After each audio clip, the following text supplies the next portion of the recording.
era nno tukyali mu kooti kati kyendabye tukyali mwaba kyagoberera simanya 8 bimukyali mujja tuuka ne ku zedi awo kati mwe kambabuulye kati oba oyagala nsooka enzire kakalaamu kanjogera ekigambo kino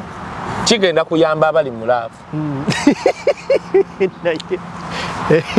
kakalaamu kwegamba ogamba abali mu mukwano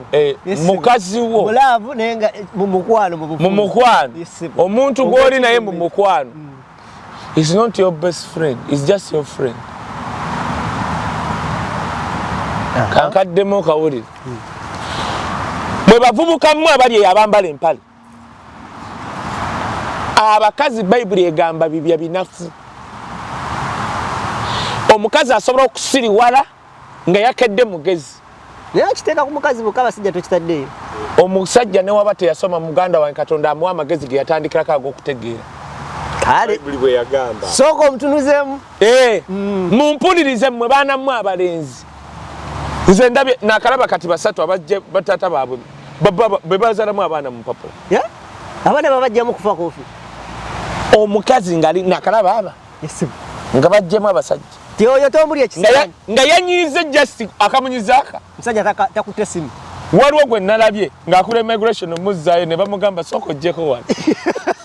dadda omusajja yagaana okukwata essimu oba yamukola akantu n'anyigalaga oyo muko omusajja yali ku pate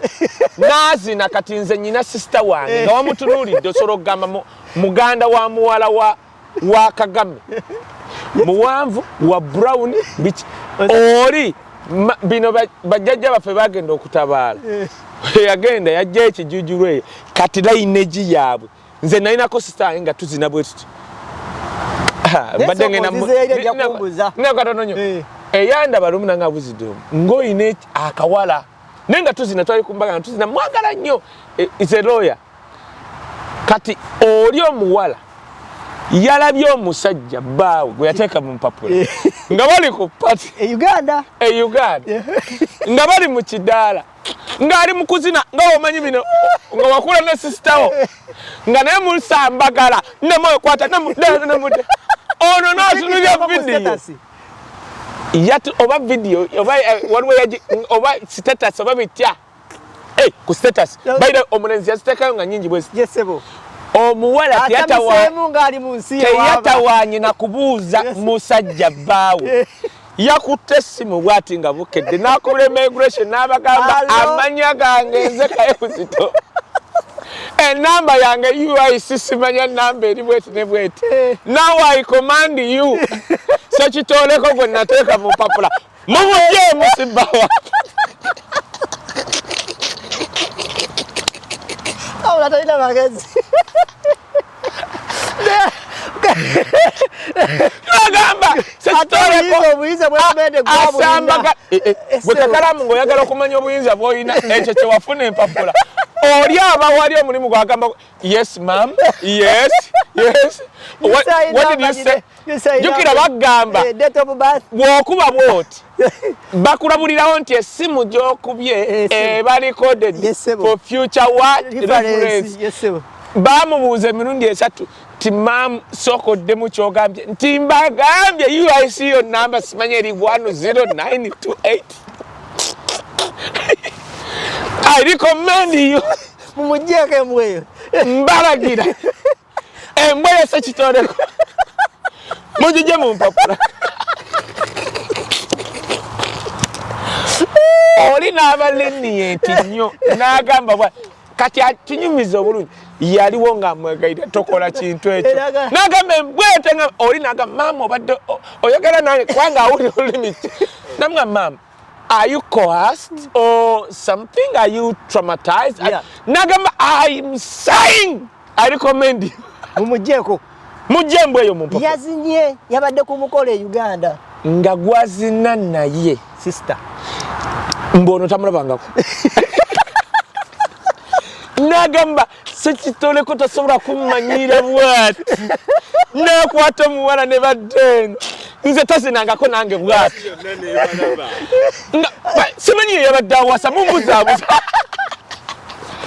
Yes ekitoleko ene sati yajijjewa. Eno malaya najigo. omuwala n'agamba yafunye nakawala kato ku ssente zange ze musindikira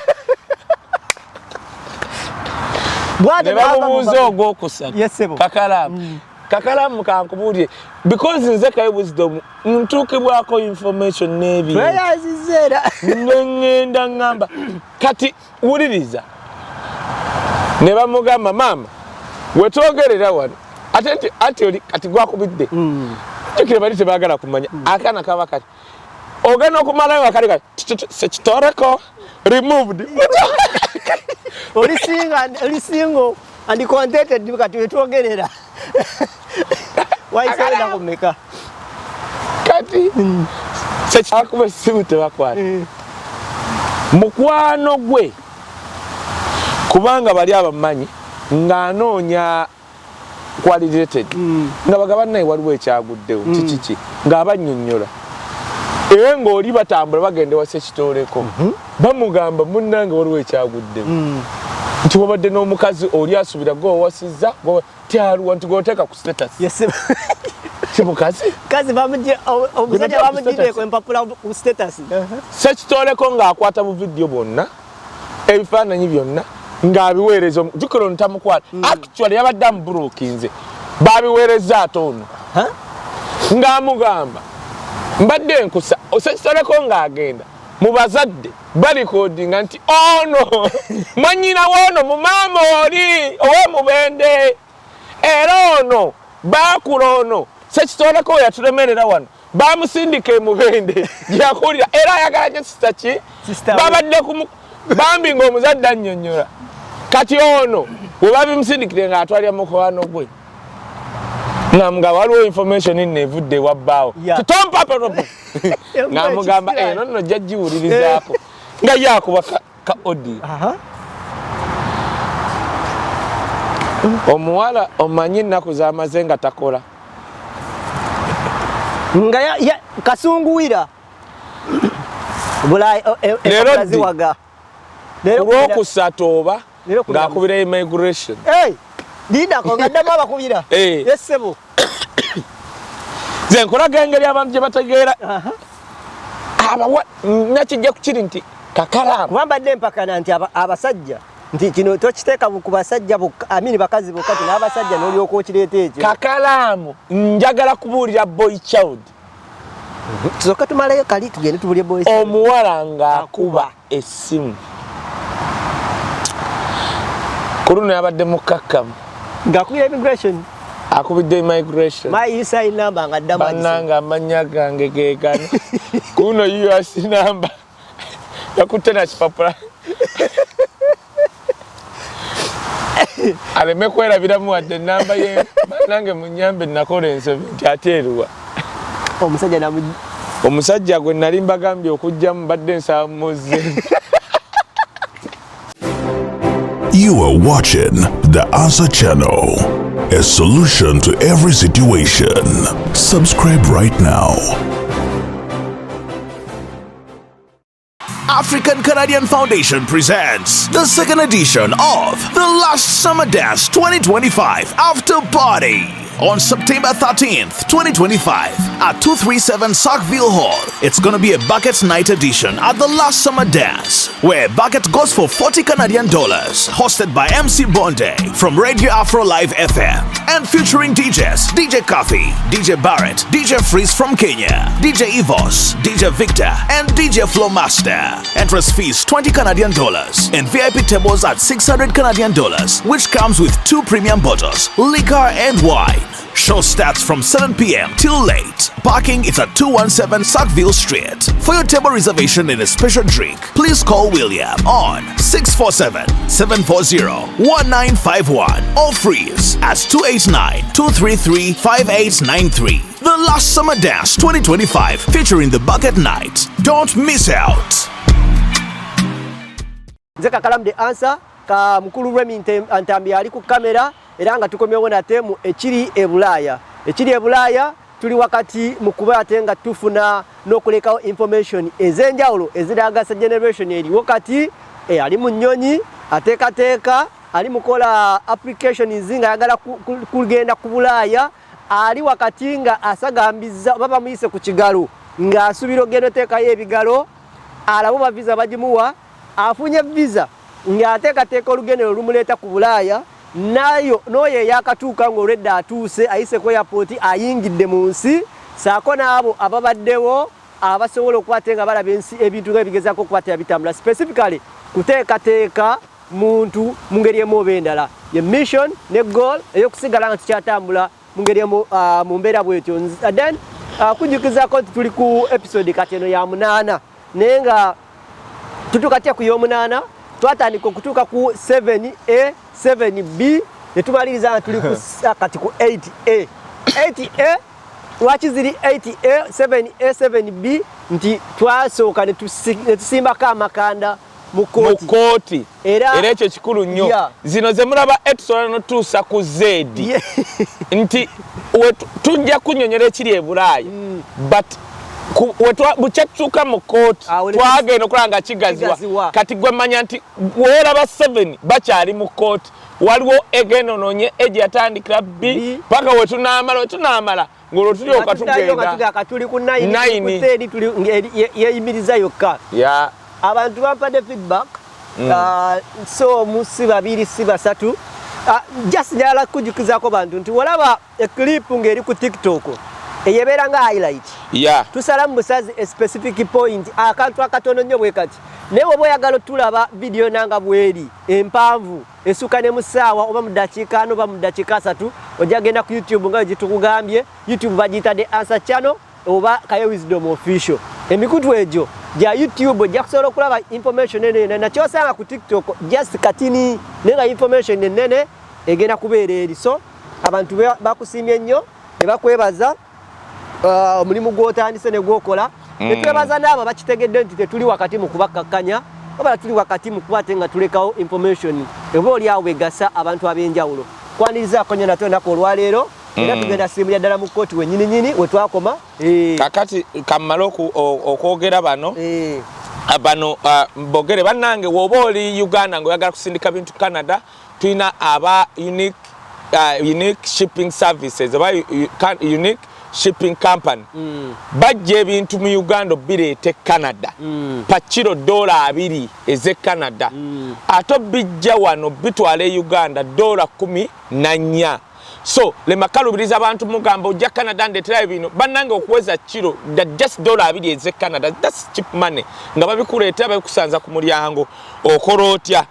kuba ku namba y'essimu eno eri 07557 00 992 0757 100 992 okujja ebintu e Canada we bituukako ekikyamu bakusasula mu ddabo. Twafunamu obuzibu ku shipment esembyeyo era bannayuganda mbagamba woba otisse ebintu ng'ebyennyanja obanga biri fragile nnyo bategeeza aba shipping bano byalwawo wano kupoti nga bituuse ne wabaawo obuzibu naye twebaza aba unique shipping company kubanga abannyonnyola ne bajjamu ebintu bitali fragile ne babiwa bannaabwe. So bajja ebintu e Uganda $2 pa kiro $2 okubijja Canada paka Uganda $14 batuukeko enamba gye nkwadde Aisha yagikwatako oba beetaaga ennyo nga tubitegedde numba njagala buno tubuwa obubaka kansooke Remy ebulwa nti nnamandala nga bw'obunoonya okubajukizaako The World Food Culture Festival egenda beera ngo ennaku z'omwezi 5, 6 ne 7 September. World Food Program the World Food Culture Festival egenda kubeera na free entry era nga egenda beera ku location eri Christie Park 750 Bruce Street West. Era twagala kukwatira tuyita bannayuganda mwena gye musinzira okukwatira muli wakati mu kujja okubeera nga mulaba culture oba entabiro y'emmere ey'enjawulo. Abazungu bakiyita potluck ndowooza nga otestingako ku mmere eno neeri so kye tugenda obbeeramu ng'ennaku z'omwezi 5, 6 ne 7 either olunaku lw'oba osiimye 5 zigenda beera lwa 5, 6 zigenda beera lwa 6 nga 7 lugenda beera lwa Sunday. Ennaku zonna 3 ojja n'oconnectinga n'abantu ab'enjawulo olabe ensi nga bwetambula abalala ab'enjawulo oconnectinga ne communities ez'enjawulo mu ngeri emu oba endala. Bw'obeera connectinga ne communities ez'enjawulo emirimu we giva networking Connecting ne communities ezenjawulo otandika okufuna emikwano egisobola okubeerawo mu ngeri emu oba endala. So kitwale ng'ekikulu 5, 6 ne 7. The World Food Culture Festival wegenda obbeera omwaka 2025 nkugambye ku 750 Blue Street nga wolaba Kalango kagezako kwata akatambula. Uncle Remi kano kali mu Luzungu ate okusoma nnyo Luganda. Remi nga ojja okusoma just nedda jangu wano bakulabeko ku face tebajja tukuba ffenna miggo. Jangu okutame wano. Bananga ba Anna Bridal nzijjayo Hamilton mu Gwomwenda tugenda kwamba Anna Bridal byonna ebyokowunda gino nno bintu byetulanga bino Christ Park oluddawa munna Uganda n'oba mpyanga wakajja nkwegayiridde olaba kino kakalamu kyalanze gendayo wadde olina shift osolo gisazaamu osolo sanga omuntu ogwo agenda okyusa obulamu bwo fe ebitutwala mu bino si kuba tubuliddwa byakola nze nagenze lawyer Stanley ng'akoza birthday omuntu omugwe nadde neetaaga namusanze ate nadde simanyi nno nja musangayo lawyer Semakadde waali wano yazze ennaku nga 4 and it was so funny nabadde nkooye nga tuve ne bantwala ewantu ku relax kubanga gundi tuna DJ Barrett akubirawo yaŋŋamba dda so neŋŋamba katugiyiteyo laba musanga ng'ayina ganga bamugize bwe bati and we had a good time kati singa saagize genda kubanga tugendawo olwa DJ Barrett awo ku relax lounge kati gwadde mulundi gwange gwakubi laba wensanga Semakadde ng'ate eri gye nabadde gye tubadde eringa ewabera Akole mitojje kwegamba kyanneewunyisiza ngezako kukatiza bino bye tulanga munna Uganda agenda mu bintu kati awo Hamilton Anna Bridal ekireesezza omwami ono mujje si byagamba nti nno kwambala ki naye manya nti nzize wano ngenda vaayo ntegeera ono tomanya muntu ki bye muyaba connection mu Uganda tebabalimba ne Canada gyebiri omuntu asobola okugamba Kakalamu asobola okugamba ekintu ekyo nno nyina omuntu akyeta ajja kukola eno wano bikolera ddala tebakulimba sebo taata ekikuleesezza kutusomera bujulizi buno zino n'otozikuba naye soma kino oyinza okweditinga amanya g'omuntu waba tayagala kati kino vankuba kyoba osomako kasate muli mannya ge ono omukulu yaweereza message eno olunaku lwabadde lwaggulo ku ssaawa 2 ng'agamba hello Mr. Kaye, I really thank you for the current video you did with Kakalam. I watched it on YouTube and I can assure you that what you said is what I experienced in court today and I passed my hearing. Wow. I'm now protected person in Canada straight away from Vancouver. Kati bumala ngenda kuwa situkanga nayo. Era buno bwaga thank you so much I appreciate please. Gwomanye ekyabaddewo. Kati Kakalamu ngenda kugamba ebintu bine era kati guno leero ngenda kusimba nnyo essira omulimu gwa lawyer. Okay. Nga tetulabagenda kansoka ku olina kyoyagala mbadde nakinjagala lugamba bannange today tugenze okujja olwaleero nga community efiiriddwamu abantu tufiiriddwa waliwo omukyala bamuyita Maria oyo nno Maria oba tomumanyi mumanyi mbadde nakugamba ku Allen Gardens mu abamanyiiwo twali tukola video nga ndi ne Remy omukyala najera nakyogedde wali newe natukawo era nange omukyala oyo okumanya banayo buli muna Uganda muinako ekintu kyali amukoledde si mugagga nti kiri awo naye okukola ebyekisa n'agenda tugulya cyayi nga ffe tumanyi nti muna Uganda ng'alina omuzungu bakola awo bambadde ebintu kati wereeta cyayi ne tutya omunywa twatya yamala kwogera Luganda ate ne tweyongera omutya natugamba nakitegeera nakwatako naganywa kaluwa nanywako naŋŋamba wisdom empewo okumala twali tukyali bafala tuli nno mu mpewo tukola video tetwesabise nnyo naŋŋamba enkya ngenda kuleetera boto ngezezzaako okugula boto ez'enjawulo naye nga ziwoza eno ogiraba ekyanja mu Canada yagimpa tewoza eno boto egudde ebigo ekola ki naye ekintu nga wekisaddemu from yesterday wekiba yoyo buli muntu aminako akakwate Maria nti okuyamba kino enkyukakyuka ye muntu nze nadde sikimanyi nti okay bali basobola kyogera ye muntu nti Bobi ajja nakakatikaye be bantu abamu abasonda emabbali kati nga olaba ono Gabi gwempita omufalansa nze namukwata ne mutwale wa Nakato nimuge Gabi nani nkebera essimu ye ng'alina kyanda ngenda okulaba receipt sente zaaweereza bukyajja naye ng'ali behind muga nedda abantu nga mmwe you need people to era natuuse n'enjogera wali lwakubanga nalabye Remit yategedde kye nadde enjogera nagambye nti nze maama wange I mean nti bannange ffe abantu abamu abali wano mwenna teri gwe baali bakoze kikyamu kusinga kyange naye tetujja kuva ku bantu kati Remit teyakategedde nagambye tetujja kuva ku bantu kudda ku bisolo wabadde wa Maria yafiiriddwa taatawe kyavudde lina katono nnyo nyina kyendeeta kyavudde ku muntu omu alina kyeyogedde nti ebyo ebintu ffe tusirika Kakalaamu but waliwo wetutuuka tetujja kuleka sitaani kuyinaayina kati Kakalaamu twatandika eno show tewategeera nti nno waliyo abantu begenda okugasa neither do I kati wuliriza kano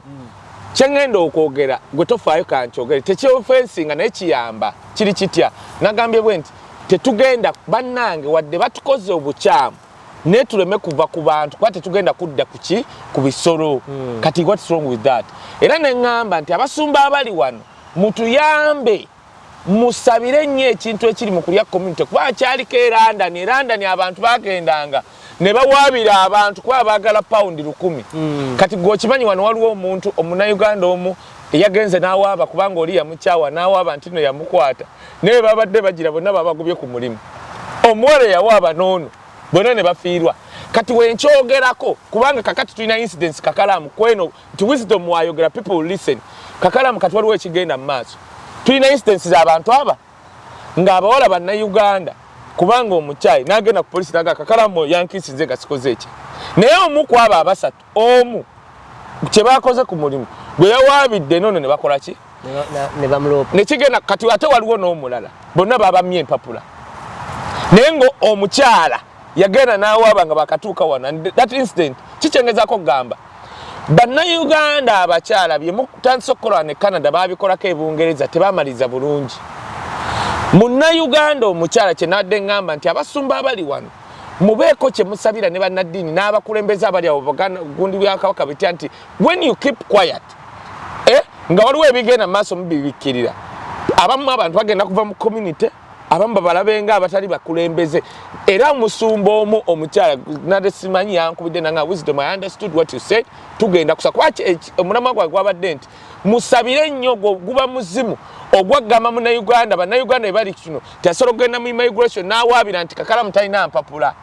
naye ate kyaliwo ffe abatambuddeko kyaliko ebungereza bannayuganda ne batandika okukola ki obbaboola so nkyogerako nti gwe mwana gw'oleme kikola osobola okugenda n'owaabira oyo omulenzi naawe ne gukulya kati omuwala omu eyawaabira omulenzi bonna baabamye empapula kuba babadde ku foreage ate nno yamumanyi kuba mukwano gwe asi mukwano gwe naye amumanyi naye kati Kakalaamu tuyambe ekintu ekimu ng'ekyo tekiba kulabisa naye when you speak kati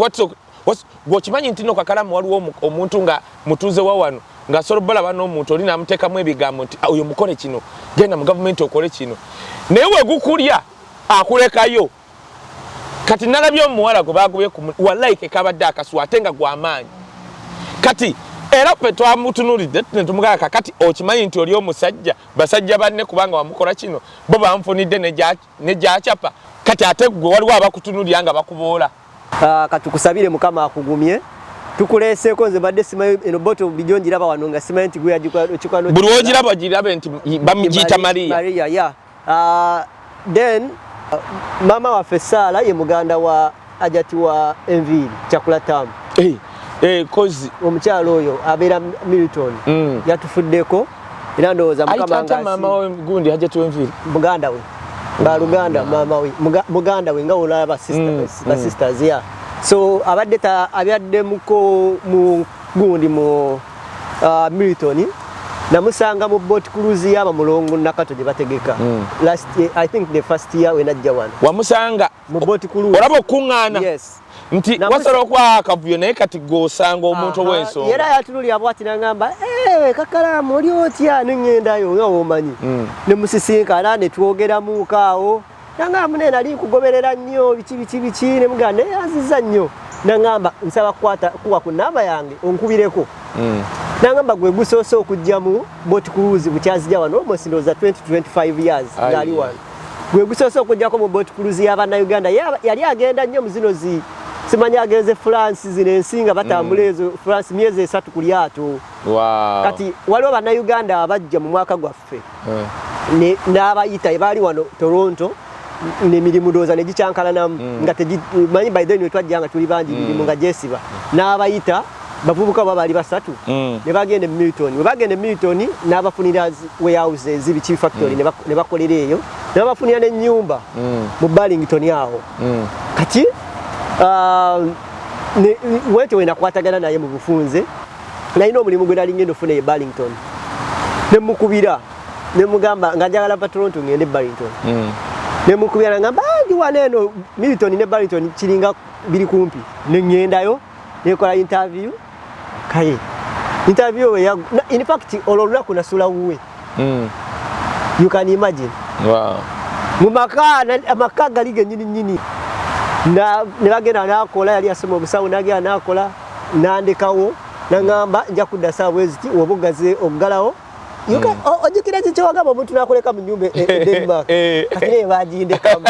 nanga omuntu yansangawa ku boat cruise andese mu nyumba y'ennene gaggadde si buno bunankani you can imagine I know natukale time nanvuga nantwala nandaga mutabani we netugende Burlington nandaga ebitundu bya wala Burlington weri ennundi yes okuviwe nasoka n'okulabayo netuconnectinga bwe tutyo nefune motoka netunengamba katekeye nga we nalinogera last time so I was so surprised nabankubidde nabangamba nti akoze eki kuba naliko okuviwe ebiseera ebiweddeko emabegaawo nali ngenze okulaba mwami mukwano gwange amuyita BC nengendayo kati okuviwe ne Milton kumpi nenjagala omukubira tukole ki musisinkane n'atakwata kumbe by then yali agenze mu ddwaliro kati bamukiriza nakwata simu so bamumbikidde bwe tutyo bwe tuli so omanyi kati kino ngenda kigambako ndowooza abantu abamu abambulira abantu abavudde mu bulamu okuva Isima we yafa nina ekintu kye nafuna kyesimanyi oba ndikikola nti ekivaamu nti wali obaddeko mu mbeera nga webuleminga olw'ekintu ekimu Isima we yafiira twali tetugera bulungi naye yakubira case moyo wiki namugamba Kakalaamu alabika yanyize nnyo naye ajje tukole ki twogere ajje tukole kati jukira twali tusisinkananga ku Sunday nali wa Mama Fiina ku Friday yamukubira ku Friday twali wa Mama Fiina kati ku Saturday nabantu lwe batta omusajja kati ekintu ekyo bulemu gye neeteekako nga bambikidde omuntu nti omutima gungamba kale singa oba nagendayo kuba twali kumpi kati the same thing ekyappeninga ne Mama Robina we nakugamba wambikira Mama Robina Mama Robina yankubira Mama Robina we UK we yankubira essimu kaye nali nkola emirimu ebiri by then bwe nakola olunaku nali ninawo nga neebase nankubira essimu nessimukwata neziramu nemukubira n'atakwata noddamu nonkubira Mama Robina afudde okawulira akantu ako soogedde na muntu ati kino kintuuseeko ati nekiri kyankyukako kati the same thing nekino ekizze kati ntandika okukankanirira nzenna neneteekako blame bambi nsaba nga ogenda kuŋŋamba ekintu ng'ekyo please prepare me kubanga kintamye like no nkitegedde kati Kakalaamu wamma Kakalaamu kati nkitegeera kati omuntu atakiyitanga asobola obutakitegeera kati naawe ayino kati waliwo abantu abamu nga baba bagenda omubikira tova eri n'omugamba nti gundi afudde so Kakalaamu kyagezaako okwogera osobola obutakitegeera wano we tujja owulira kati omukyala gwayogeddeko muganda wa mukyala wa nanyini masomero ga Tayiba waaba akuzadde n'akuleka mu nnyumba ng'eyo n'akuzaana open kati bambi abantu abamu banne mukiyige omuntu osobola okujja n'omugamba nti munange naye nga tomugambye mumugira ki mukuba like that kati ekyo nakyo tukiyize bambi okumupreparinga nenga kitalo nnyo ddala. Hajjati wa Taibaawo mama waffe kitalo nnyo ddala okufiirwako mama waffe wa Barrington and mawulire si malungi. Maria sister waffe kitalo nnyo ddala. Ne mu byonna Mungu abagumye, mu byonna Mungu abagumye, you know. So mwana Kakalaamu nkitegeera naye kati ate nkitegedde nnyo wookinnyonnyodde kubanga muganda wange osigala ng'omuntu ogayiine sitayogera na muntu alinadde nnyina okwogera naye okitegeera. So I understand. Byazze bubi I know.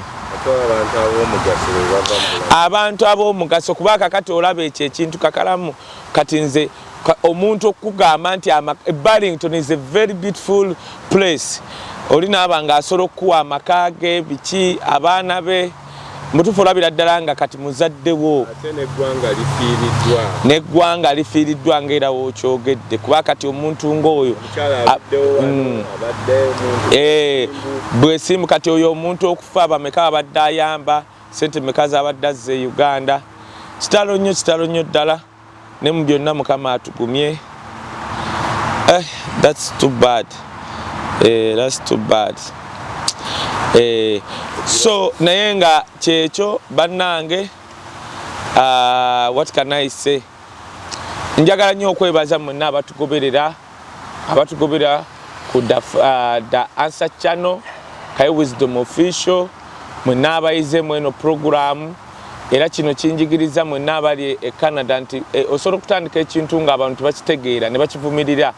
togwamu maanyi. Ffe bwe twatandika bino ebyokwogera bantu bangi baddange ng'oli tasobola nakukubira simu naye ngaddeyo nakugeya Wisdom ogenda kwokya bagenda bannayinze kambabuulire nno nze mya fact tikyayingira mu byafaayo nti nafuuka mu Canada nowonsanga nga nsuze ku street kiri omanye okutuuka ku at the top Remyo Segeera nti kye nafuna am satisfied ne wentunda emmotoka yange kati I don't care because what I got is what I wanted. Osegeera nti Katonda yannyamba mu byonna ekyo kati bambi muleme kutusekerera nnyo natugeya and we are open for advice. Osobola okunkuya nga Wisdom kino kyokola nenkunnyonnyola. So ngenda Bbawa waliwo omuntu omu ye wa UK sijjatako ddoboozi ye yankubidde nangamba Kaye Wisdom yoba ye ddoboozi oba naye yawandiise tabanga naye yawandiise nga muganda waffe weyekumakuma yaŋŋambye Kaye Wisdom ng'ali Bungereza nanga Kaye programu yetu yambye nnyo ne Kakalaamu kubanga tulina bannayuganda bangi abali wano ebintu ebimu ba preparing okugenda mu kooti ebimu byali byatuma n'ebimu nga twabyerabira dda kwafe tuli batuuze but twatandika nze simanya episode ki Kakalaamu yamanyi obitegeka naye njagala okwebaza Lydia we UK we waŋŋambye nti mwalaba n'abo abaana be mwali nabo nga bagenda mu kooti naye ku programu eno ne wabaawo ate ekyajja ne muba preparinga and ne bafuna empapula. Thank you so much Kakalaamu nga nyina omuntu gwe njagala okuwa Kakalaamu ali emotional nnyo nange ntera okuba emotional naye mu byonna kyekiri Kakalaamu waliwo omwami namumanya nga ali ate yasobola okutya naye sijja mwoganya mbanya kitala mwagala nnyo kubanga ngaidinga nnyo mu bintu ebimu ng'agenda mu kooti agamba Kaye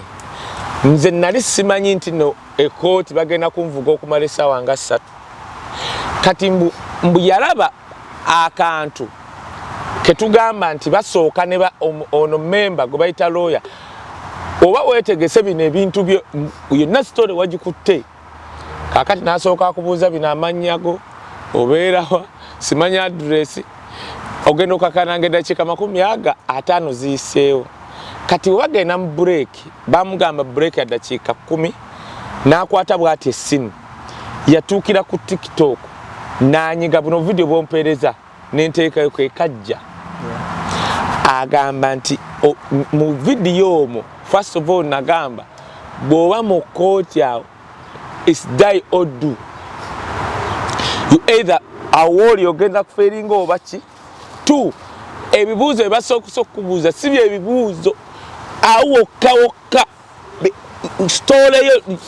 gye wakutte kwagwe wabiyitamu tozanya toseka bino si byabampaane weekolekitinge kwegamba bino nyongeddemu okugamba ye weyadda nnyonnyola ye weyawulidde akagundi weyakagira n'ayongerezaamu nti ebirowoozo byadduka nnyo ng'ali mu kalaba nti yajja yes ali mugundi naye not that serious ngamanyi less complex iddakiika bwe situmala kati alaba mu break yakwata essimu ye bw'ati n'anyiga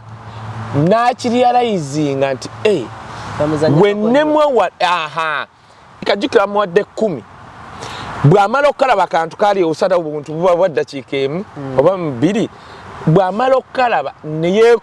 yeekumaakuma n'agamba ekitegeeza when I fell here I might fail to rise again. Yeekumaakuma ne yeekuŋŋaanya mu ddakiika 5 ezaddako n'asooka amala okuddamu okuyisa muki mu mboozi y'obulungi yaŋŋambye Wisdom nabadde sikimanyi nze nti bagenda kunkalakata almost 4 hours wabula singa saalabye kantu ako mu buleeki omanyi nti nadde nesulidde nagwa nagamba naye natutte kuba break yabadde dakiika 10 alaba akantu kano that immediate addayo kugundye mu dakiika 5 of course ng'agimanyi naye ŋŋamba okuguma naŋŋamba kayo omusajja agenda okujja muzire dakiika 5 oziraba ngendo of course oba ogimanyi naye ngenda okugira bwenti nenziza bwenti nga wonooyisaamu omanyi ng'ogenda kukola pepa noyisamu boti yaŋŋambye Wisdom Katonda anyambye mwezi dakiika 5 kubanga bavudde ndowooza page pa page kumbuuza bibuuzo kaye kyanyambye ankubira kunneebaza omulala yavudde wa Nsamba Council Nsamba nkutumiddeko nkwagala nnyo big up on yourself Council Nsamba webale kubeera bannayuganda Samali Stanley Dennis mwena nze bannange kambabuulire nze nga nze Munnayuganda nze nga nze bw'oba kati bino bwaffe nga teweegira nnyo kyandibadde so gundi n'ogenda ku muntu ng'ategeera olulimi lwo nga olaba bano abantu tosobola kusanga muntu ng'ava Ukraine yazze wano kyangu nnyo ogenda ku looya nga ava Ukraine ajja otegeera bye tuyitamu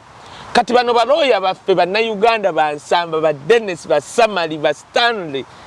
n'abalala abannayuganda they know what's happening ku ground nti ajja kugayidinga ng'amateeka we gagamba ajja kubanga gwoba tomanjukiro ojja wano ebintu obimanyi but nze I would recommend munnayuganda yenna okukozesa munnayuganda ono yalaba vidiyo simanyi teyaŋŋambye vidiyo ki naŋŋamba kaye ebintu bye mwogera muve mu by'okusaaga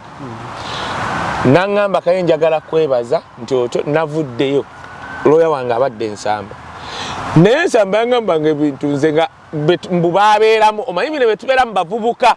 oyo naye naawe kibiri bintu byangu bye batujubisa naffe byatugambanga kaye naawe buli kimu kyolina gwe mwogezi wa Bobi Wine ensi yonna ekimanyi omuzungu agenda okubuuza takimanyi ekyokubiri wulira kano omuzungu oyo asobola okuba nga yakiraba n'akitegeera nti kaye Wisdom oli mwogezi wa Bobi Wine wabula wojja wali mu kooti ayagala okimugamba oba akikubuuze to verify there are 2 things waliwo ekintu kye bayita trust ne verifying Remi oyo omanyi agenda neyeekoza Remi oyo asobola okubuuza omukyala ine jangu tuwekebeze wano akawuka kati omuwala n'amugamba oyo Remi tonneesiga lwaki oŋŋamba maama tonneesiga ebbanga lyobadde na nkwesiga obwesigwa trust ne verifying okukakasa byanjawulo singa Bbawe agamba nti Remi kati yagamba omukyala tudde nno okwekebeza twekebezemu omukyala n'agamba tonneesiga maama simanyi olowooza nnyenda sinnakyogera njagala tu verifying tutambuze obulamu tulongere okwekuuma kati oli mwabatujubisa nti kaye ensi yonna ekimanyi vidiyo zammwe ziri ku mitimbagano mwe njagala bagamba nedda omulamuzi aba yazirabye dda kubanga bwe bamugamba Kakalaamu akolako survey emyezi kankyogere bwe nti omulamuzi agenda okukubuuza naddala bw'oba oli ku social media addira erinnya lye bwe riti ne bamuleeta byonna ne baali bakuwandiiseeko kati agenda okujjaawo first of all aba n'ebibuuzo bye yawandiise wansi byatandikirako tu bagenda okuwa omulamuzi oyo aba ne ttiimu eba yalabye loophole mu mboozi yo era eyo loophole waaba agenda okuteeka ebibuuzo ebingi kuba lwi waŋŋamba nti omulamuzi teyeesibe ku kibuuzo kikulemye woowe takivaako asobola okusooka n'akubuzaabuza akubuuza emyaka abaana bo n'atwala essaawa nnamba ng'ayagala osooke ndowooza emboozi woba wagikulaminze oba okole ki kaakati ajje olupo era woba oli mugezi nze nyinayo omwana omu yajja wano naye nga emboozi eri bweti talina wagiraga alina looya muju ali bwati kaakati lumu aba ayogera ekintu bino bye twogerera linda katono nnyo ate ekintu ekyo nange nkola ki for example kino kyangu nnyo yali teyayogera nsi teyadisclosing nga nsi ze yatambulamu kati twali twogerawo nga mpa experience yange lwaki I amended my story kubanga passport nga nakayuzanga 7 nagamba lindako olina oteekamu n'ensi ze bakuma visa konze ye nagamba nedda tekisoboka oba tekiriyo nze be nalimu tebabiŋŋamba ne mugamba gwe bamaze dde okukuma visa ne mugamba eba bakuwa less complex bagenda jijjawo we banaamaliza okukoberako background check ne bategeera nti waliwo ensi eyakuma visa n'otobagamba less complex bagenda jijjawo katonda nga ndaba omuvubuka nkubira nanga kaye bankubidde less complex yavuddewo omanye ekiriwo ne muganga kati weetaaga ono okuyamba ne muganga nagamba nti kati bali mukola addendum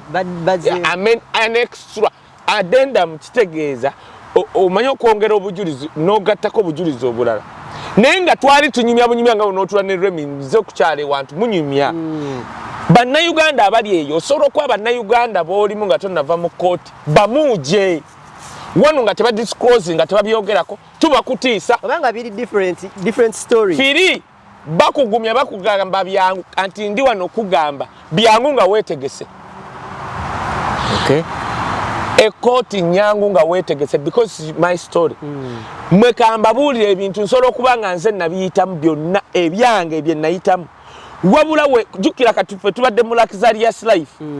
kati nsobola obyerabira nogenda nga it's my thing wanaye nga tosobola kinnyonnyola for example omuntu akubuuza kati labayo nze kambayo ku kyanga people fear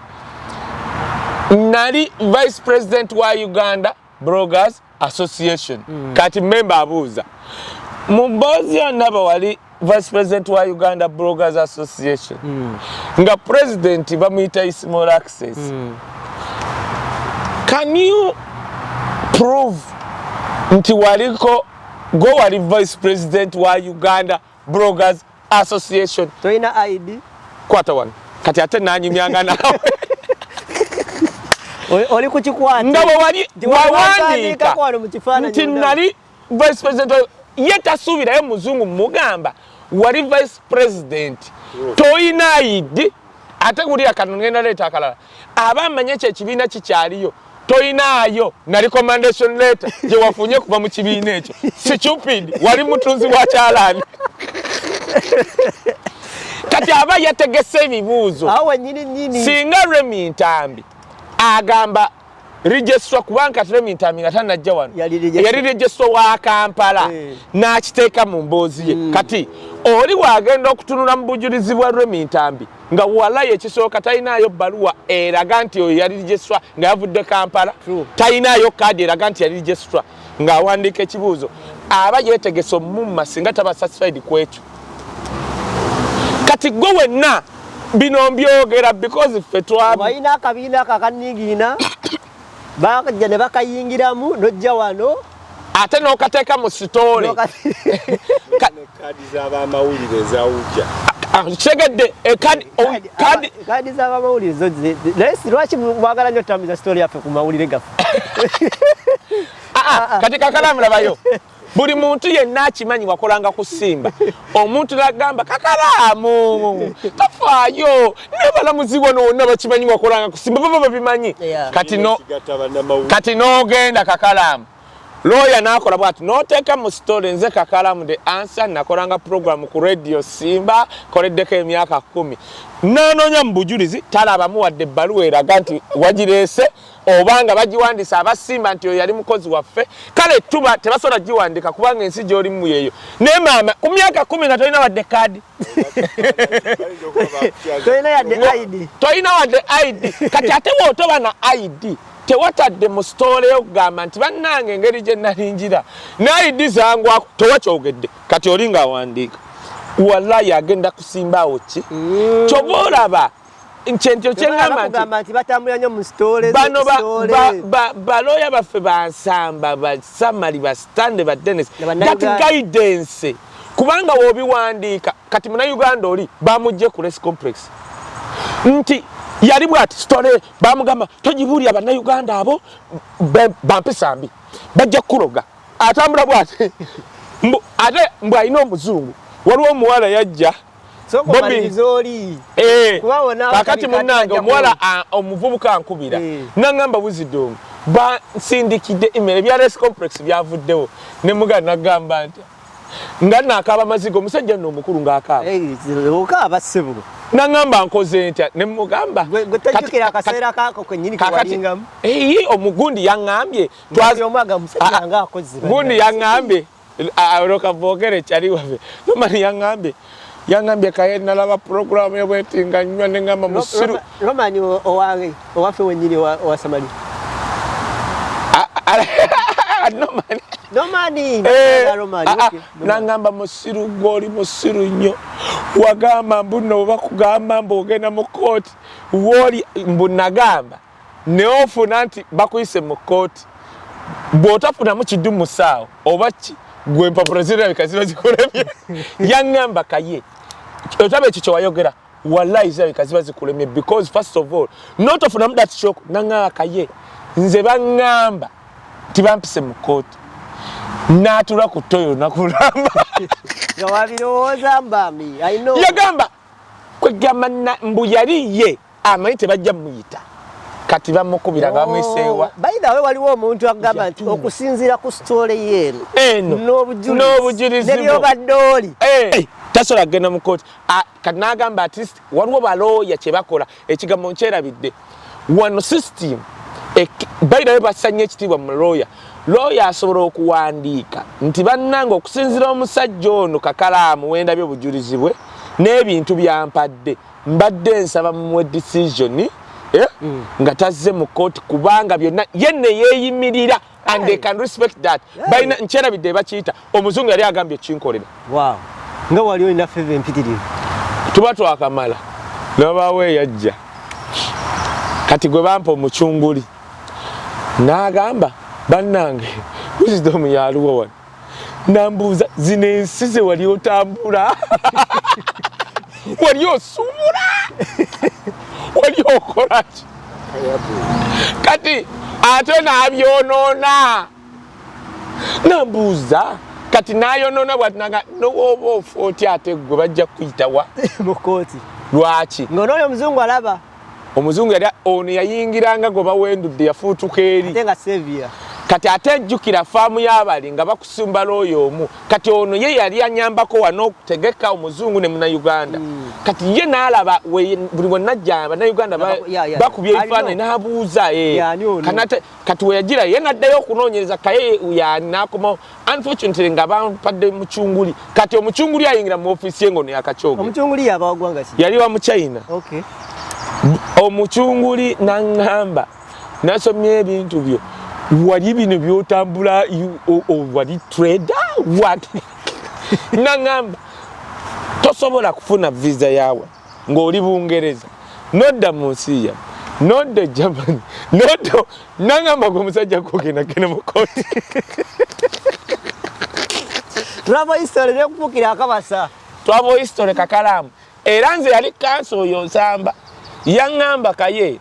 abaana abo boolaba ab'e Dubai abaana basinga okufuna buli omu alina keesi ye yanjawulo omwana agenze Dubai obawa oba tatambulangako so easy nemmwe Kaye oyina ne visa kankubulire kati kankubulire waliwo visa ezimu ze tutabala mu kitiibwa omanyi nti mu Israeli abantu bagendayo nga bali kutwalisa visa tebagikuba na mu passport mwenna nga kirindi mugenda muti Kaye nagina ya myaka ya 3 ate bagamba Israeli negwe otegedde kyeŋŋambye waginamu ya myaka 3 nagina ya myezi 3 eye Israeli nambuuza bwagijjawa mu Israeli olina kugenda kulambula wiiki emu emyezi 3 nambuuza first of all wagijjawa kubanga tebagigaba bagaba ya birindi fenna kinyumo abasumba bakuŋŋaanyiza bajja musumba waffe yali abagala mutwala Israeli nga olabe Saudi Arabia tebagikubamu mugenda birindi nambuuza kale we baba bagikuwadde yandibadde ya wiiki emu gwe y'emyezi 3 yavaawa 2 Israeli terina embassy mu Uganda ina consulate tebagikuwamu babirindi wali ogenze kolaki kati nga nze sikimanyi nti se big deal aba Nigeria nga anajja mu nsi zino ng'afunye gundi agenda Israeli waliwo kakosi ke basoma ka like 90 over 60 days nga naddala wa IT aba bakasomera mu Israeli baba bakugwa mu hacking awo abaju kati bakubuuza wagenda kukola kyeri kati kumbe fetwa kati ekyo bakita batya nze nali simanyi nti kigenda kundeetera ebizibu ekibuuzo kyali wali kati okuteekateeka okwo kati n'ekirala oli omuvubuka mumaze naye of course omuvubuka namaze ne mwabambi muna Uganda yenna akankana ne bamugumya ne bakola kubanga baali bamugamba nga ali mba Uganda abawoleza kimu tofaayo yes complex bagenda kubuuza linnya lyo nga bamala erinnya lyo nolaba na Uganda boogera ebintu ebiri fani nti bagenda kubuuza linnya lyo angani watyanga oyo agenda okubuuza leero bayombye ne mukazi we najja bwati najja maaso go first of all nojjanga oyina kaweke n'osooka omunyiiza so olwaleero tugambye tugenda kukwata ku mugaso gwa looya naye ojjukira we twakoma luli banaye sijjukira ojjukira bakumye national ID totuzizaayo ko Katonda kuba abantu baali baagala wamaliriza otya wagenda n'okoona ewantu n'otrigalinga abantu bangi abaita mu situation yemu nga bali mu kulwanagana n'abakyala baabwe be bayawukana nabo nga babalemesezza nga ekikuleeta n'ogamba genda okolerera omwana akufukira akabasa nga gwe omwami gwakitegeera oba omukyala gwakitegeera omugaso lwaki oli wano n'olw'abaana bo nga gwe waleka e Uganda talabamu yadde omugaso ndowooza kanjire kano era nno tukyali mu kooti kati kyendabye tukyali mwaba kyagoberera simanya 80 bimukyali mujja tutuuka ne ku zeedi awo kati mwe kambabuulire kati oba oyagala nsooka enzireyo Kakalaamu kanjogera ekigambo kino kigenda kuyamba abali mulaavu Kakalaamu kwegamba ogamba abali mu mukwano mukazi wo mulaavu nenga mu mukwano omuntu gw'oli naye mu mukwano is not your best friend, is just your friend. Kankaddemu kawulire mwe bavubuka mmwe abali abambala empale abakazi Bayibuli egamba bibya binafu omukazi asobola okusiriwala nga yakedde mugezi naye akiteeka ku mukazi bukaba sijja tokitaddeyo omusajja ne waba teyasoma muganda wange Katonda amuwa amagezi ge yatandikirako ag'okutegeera kale bwe yagamba sooka omutunuzeemu mumpulirize mmwe baana mmwe abalenzi nze ndabye nakalaba kati basatu abajje batata baabwe be bazaalamu abaana Mumpapula abaana babajjamu kufa kofi omukazi ngali nakalaba aba nga bajjemu abasajja tioyo tombuli ekisanya nga yanyize just akamunyizaaka musajja takutte simu waliwo gwe nalabye ng'akula immigration muzzaayo ne bamugamba sooka ojjeko wano omusajja yagana okwata essimu oba yamukola akantu n'anyigalaga oyo muko. Omusajja yali ku pate n'azina kati nze nnyina sisita wange nga wamutunuulidde osobola okugamba muganda wa muwala wa Kagame muwanvu wa brown biki oli bino bajjajja baffe bagenda okutabaala yagenda yajja ekijujulu eyo kati layineji yaabwe nze nalinako sisita wange nga tuzina bwe tuti katono nnyo eyandaba lumu nange abuzidde ng'oyina akawala naye nga tuzina twali kumbaga nga tuzina mwagala nnyo is a lawyer kati oli omuwala yalabye omusajja Bbawe gwe yateeka mu mpapula nga bali ku pati Uganda nga bali mu kidaala ng'ali mu kuzina nga omanyi bino nga wakula ne sisitawo nga naye musambagala nemokwata nemude ono n'atunulya vidiyo oba vidiyo waliwo oba status oba bitya ku status baida omulenzi yaziteekayo nga nnyingi bwezi omuwala teyatawaanye na kubuuza musajja Bbawe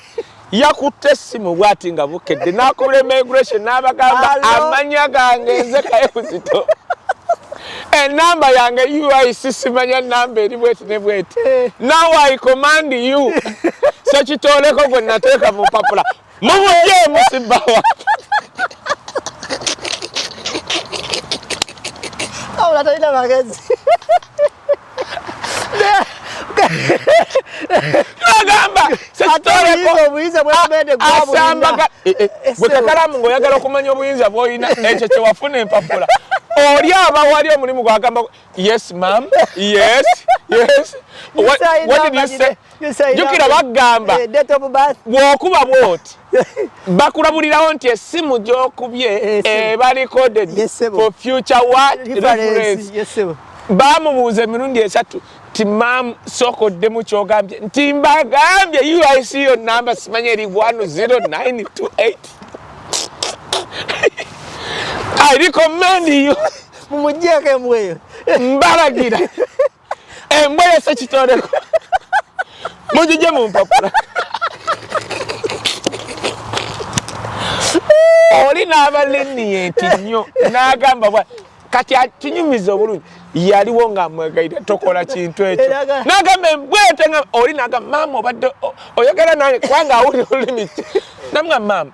are you coerced or something? Are you traumatized? Yeah. Nagamba, I'm saying I recommend you. Mumujeko. Mujembo yo mumpa. Yazinye yabadde kumukole Uganda. Nga gwazina naye sister. Mbono tamulabangako. Nagamba sekitoleko tasobola kumanyira bwati. Nakwata muwala ne badden. Nze tasinangako nange bwati. Simanyi yabadde awasa mumbuzabuza. Yes ekitoleko ene sati yajijewa. Eno malaya najigo. Omuwala nagamba yafunye nakawala kato ku sente zange ze musindikira. Bwade bamubuuza ogwokusatu. Yes sebo. Kakalaamu. Kakalaamu kankubulire because nze Wisdom ntukibwako information nebi. Tweyazizera. Ngenda ngamba kati wuliriza. Ne bamugamba mama wetwogerera wano ate oli kati gwakubidde. Tukire bali tebagala kumanya akana kaba kati ogana okumalayo akali kati sekitoreko removed. Oli single and contented kati wetwogerera. Why say na kumeka kati sekakube simu tebakwata mukwano gwe kubanga bali abamanyi ng'anoonya qualitated nga bagaba naye waliwo ekyaguddewo kiki ng'abannyonnyola ewe ng'oli batambula bagende wasa ekitoleko bamugamba munnange waliwo ekyaguddewo nti wabadde n'omukazi oli asubira gw'owasizza tyaluwa nti gw'oteeka ku status. Yes. Simukazi? Kazi bamujje omusajja bamujjideko empapula ku status. Sekitoleko ng'akwata bu video bonna ebifaananyi byonna ng'abiweereza jukiro ntamukwata actually yabadde amubulookinze baabiweereza ate ono ng'amugamba mbadde nkusa sekitoleko ng'agenda mu bazadde balikodinga nti ono mwanyina wono mu maama oli ow'omubende era ono baakula ono sekitoleko yatulemerera wano bamusindika emubende gyakulira era ayagala nyo sista ki babadde bambi ng'omuzadde annyonnyola kati ono bwe babimusindikire ng'atwalira mukwano gwe nga waliwo information nno evudde wa Bbawe tutompapapa ng'amugamba eno nno jjajjiwulirizaako nga yakuba ka odi omuwala omanyi ennaku z'amaze nga takola nga kasunguwira olwokusatu oba ng'akubira immigration lindako ngaddamu abakubira yessebo nze nkolaga engeri abantu gye bategeera nakijja kukiri nti kakalaamu kubambadde empakana nti abasajja nti kino tokiteeka ku basajja amini bakazi bokka ti n'abasajja n'olyoka okireeta ekyo kakalaamu njagala kubuulira boy child tusooka tumalayo kali tugende tubulye boy omuwala ng'akuba essimu ku luno yabadde mukakkamu ng'akubira immigration akubidde immigration my USI number nga ddamu bannanga amannya gange geegano ku luno US number yakutte na kipapula aleme kwerabiramu wadde enamba ye bannange munyambe nakola ensobi nti ate eruwa omusajja gwe nali mbagambye okujjamu badde nsaba muze kakalaamu bamugambye what is the nearest police station yawe kuli nange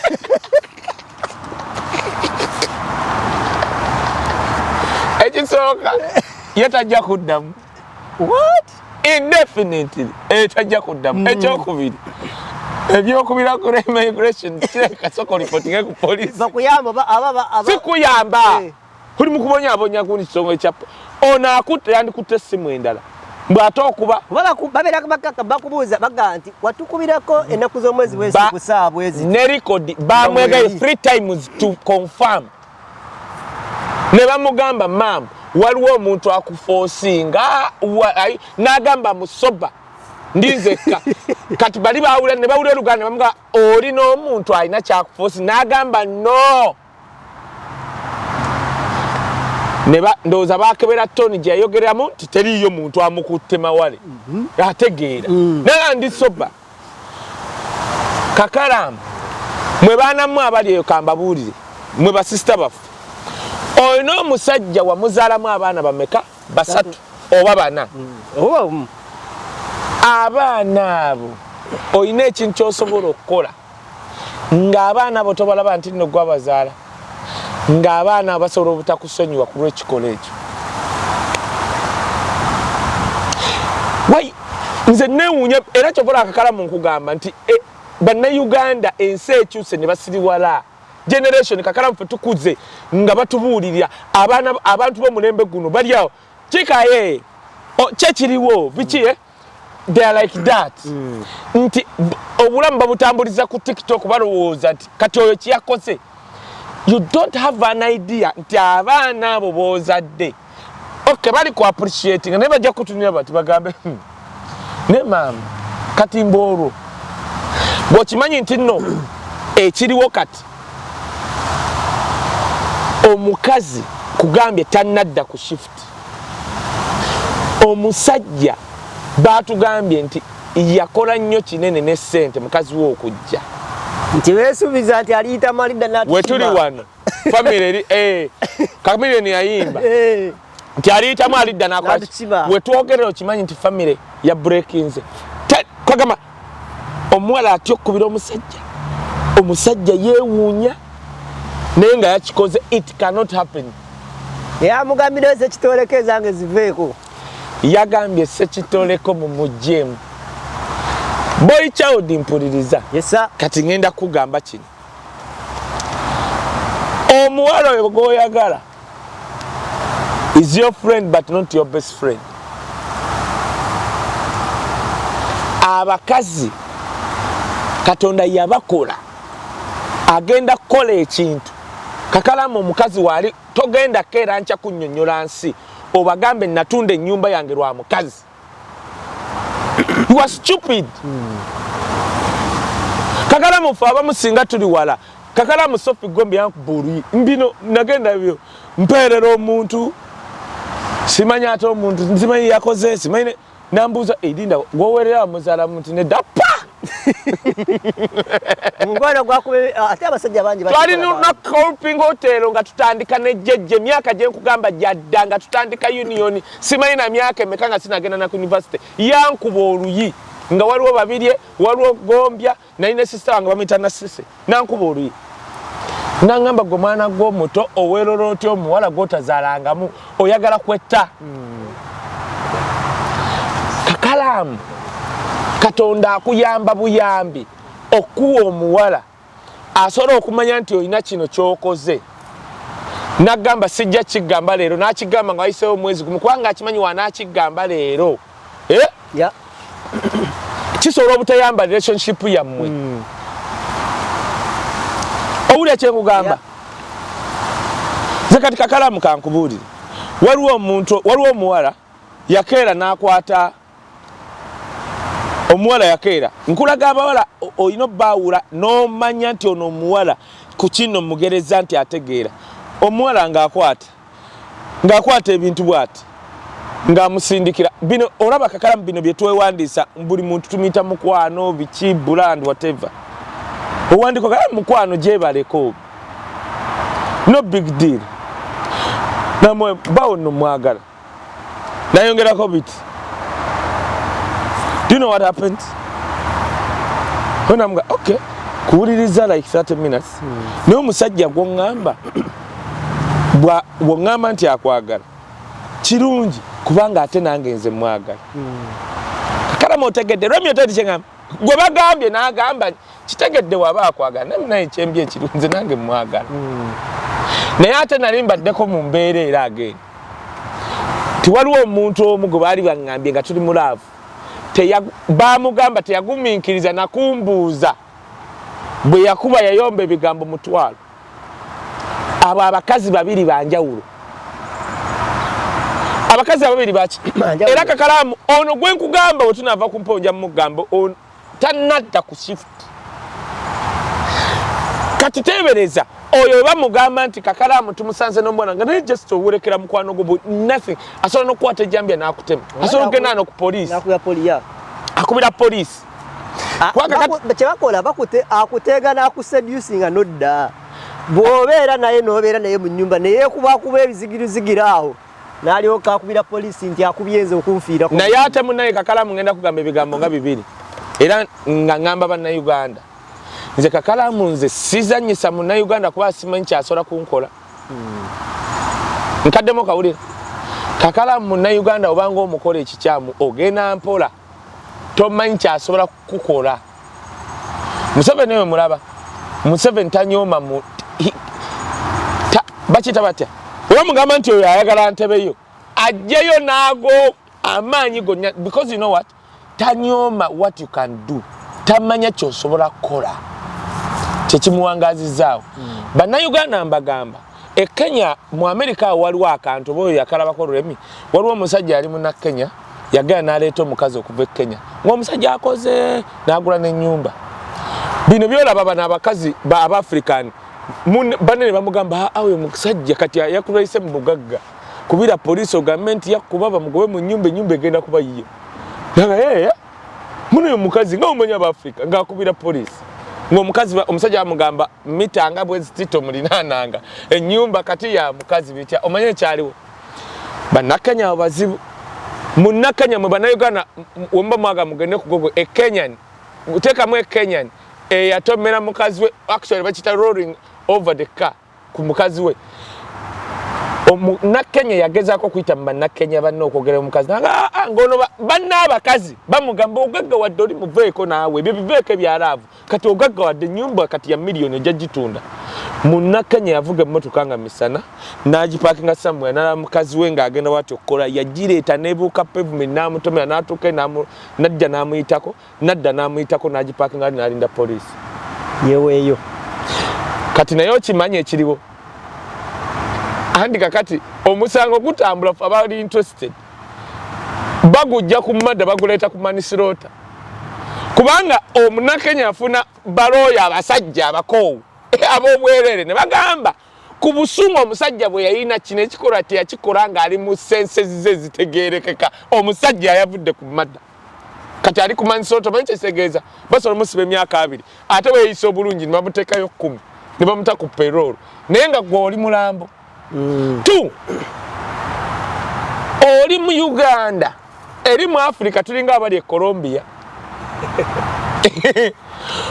omuntu osobola mukola ekikyamuze kigamba banna Uganda n'asirika ne wayita emyaka egi e Uganda walekayo boyinako eŋŋanda walekayo bogenda oteeka mubizi tosobola kuddira bulamu bwa muntu kati tosobola kiringanga nze walabye ekintu ekiri mu America waliwo omunayuga bangambye bamuyita oba phantom busimanyi ali ku TikTok mbali simumanyi nalebe Richinga yangambye nange nalade simumanyi yankubiddawo nangamba naye naye abantu ebizibu bino bizibu naye kimanyi nti no nasaze kakala yasaze ku TikTok ku namba yo kubanga oluusi kati eno kuba twatandika eno channel sawa wa namba yakuyitako kulanga kati abagala okulanga nange oluusi bansanga ku TikTok ndowooza nendowooza bayagala kulanga nange nemuwe namba najja oli otya mu90 ndi bulungi nangamba why ebya phantom ICU simaya IC because ebita wabitegedde kuzi phantom yani munangi okitegedde munaye wamanyi nti mbo abantu ba TikTok bona tubamanyi tulinde omanyi different audience owa TikTok ala audience ndala nyo wa YouTube ndala akatogera bwe bannaye mwenna abatukubiranga mutubugamba abantu ba TikTok wallahi tuba tetubamanyi nze yandagalwaga Ben yali Orlando nanjogedde yaraga Ben yali nga yetwamanyira mu kuyimba naye najjeno ne era chovola ba Orlando actually olaba choyogedde Orlando ya munyinyonyora nanga ono kaito mumanyi bwati ekawempe simanya nyinyonyora nimuga yoyo kati mutuyambe mu aba TikTok Ben ndozera we yabere Uganda isola mukulaga yali soundinga nyo kusinga face kati we yajano nenda banga mpya ga side face Bbawe side face Bbawe tekipane tekyako maweche Uganda wane we yali Uganda tutwaye gatta tutine otwesanga wemma mutugamba abantu ama bali ku TikTok wane mutusase tuba tetubamanyi sim tegaba malala kati nze nange yankubidde ku mwami oyo nanga wisdom waliwo mugundi abadde w'amaanyi akola ebyo ebintu byammwe konze w'amaanyi simumanyi kikyogamba kasa yagambe TikTok ne muga mama mirundi emeka gyonda ku TikTok nzo wembera ku TikTok njikola na Fatia because it's sponsored ne Victoria University bajjo ali na Rose Form nzikola balirirwe kati ne mugembe siri TikTok amumbera baba tuina basenga asidi bani babikola baberako every day osegede nekati come to think about omuvubuko oyo bangambye alina green card naye omanyi nti bangambye sinagoberera nnyo munna Uganda omukazi yakoze kiyamututte mu sso ekigendera kiriwe kikakakule kakalamu singa bakwata omusajja onadde Uganda nga gwe katugambe nakafeero gwa muddiza kakalamu omanyi teweeteekanga mu situation eya insecurity for the rest of your life. Uganda eringa Colombia odidde omwana w'abandi omuddiza wa asobola okusaanyawo alya 10 kati kakalamu kankubulire nze mu majje ga Museveni omwo mbaddemu ne baganda nga eki nze omu kubakubira Isima nga ayogedde ku Sam ne mugamba gwe Isima omusajja gwe wayogeddeko omumanyi oyo omusajja ye yazikiza olutalo lw'emmambuka nga lulemye Museveni ne government. Oyo musajja yawumula ku bwakkano oyo gwe yayogerako w'amagye yali minisita gwatta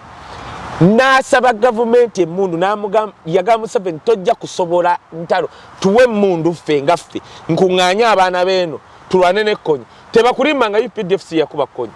oyo musajja era peace eri mambuka ki because I know we have generals and whatever who we are related to mukubira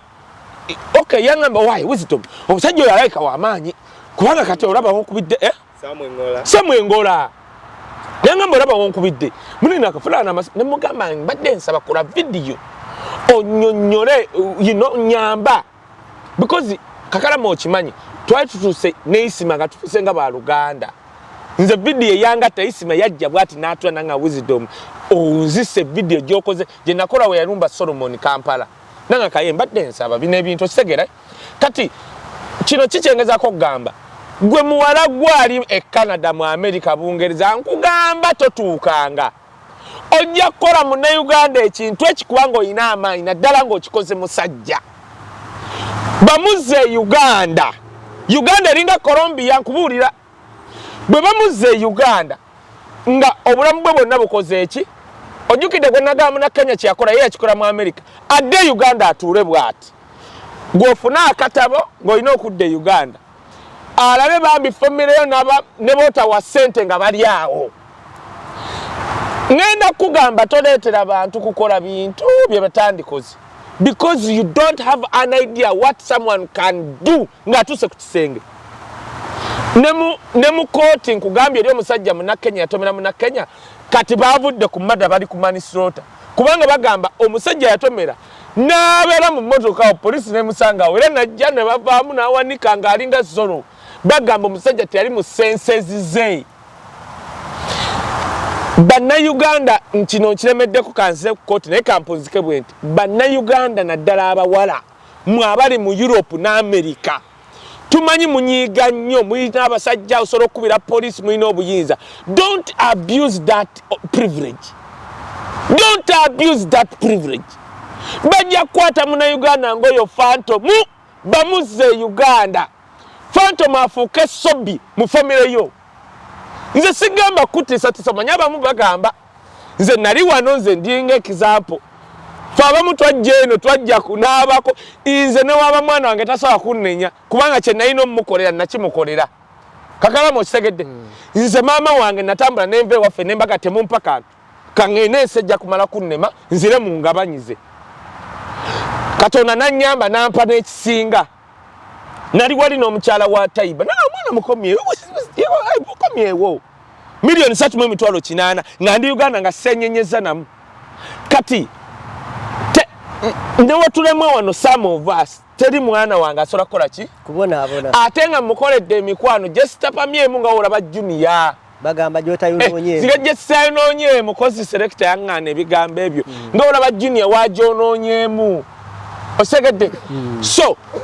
nkiruddeko baana mmwe kaakati kali ku kooti koŋŋambye nti omuwala wakola otya kati tuzzeeyo omukazi oli bampita nga njagala birth certificate Sezaala muli wakati agamba lwaki tewawasa mwana wange ye mweno situation ey'okusaba endaga muntu neno gy'olimu kubanga ensonga yatugalinga ensonga nyingi tukize tugane si gwe wekka ayitamu eyo situation bantu bangi alowooza nti yajja kikolera ani mwana oba yajja kikolera mu bantu be watuuka wano nga gwe yajja wano ayitamu buli kimu mu mbeera gy'oyitamu gwakitegeera completely 100% ali e Uganda takitegeera kakalaamu na Munnayuganda naddala ng'oli mulenzi oli wano ozze okoze shift abamu mwali temuzikola mukedde mukoze buli kimu mwali temubikola ebyo byokola obikolera mwana wo kyeki kye nagambye nti omuwala gw'oyagala si mukwano gwo naye si best friend wo puliriza bwe kibanga wajja e Bulaaya Sezaala nagamba ki ekiganye lwaki temuddamu kwewasa embaga twagikola n'omumwa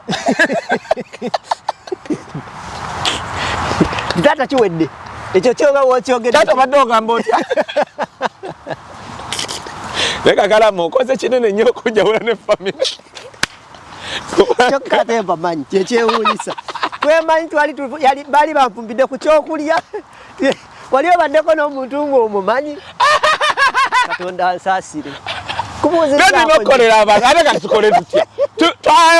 era kyova olaba nsiima nnyo abo abansanga ne baŋŋamba nze babadde bansiza Red Bull ne mbaga naye Red Bull alwaza mu nnyambe nga bonna kaye ndeete nga basanyufu okawunzikamu n'okanyiganyizamu ng'omukulembeze bw'akola Kakalaamu kati ate Bobby olaba essowaani ze tukyusa nenje njijeri nenjisamuze essaati yange Nengati sinkwatibwa infection nenga sichi. Tunyiga ekyokunywa ekyomuga ojja no kikube ng'oyo. Noga okay kikola. Bomanye kiriwa.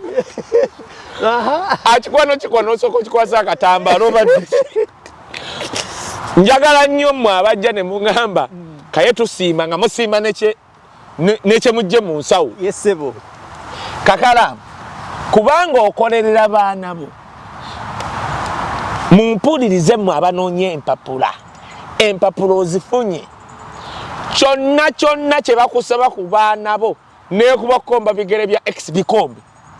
Bikombe tunakunaaza emimwa. Tujja kunaaza emimwa Kakala. Owato mpabireke. Nze kantandika obulamu ndizaala. Musabire waagano musabira muloge. Waliwo n'abamu abakugamba abakyagamba nti owaayi n'abaana baana yaggwayo. Naba wagenda mu bazungu genda ozali bamaleetu genda tandika. Ne Kakalamu omanyi bye nayitamu. Kati Kakalamu omanyi bayivacho nakola embaga.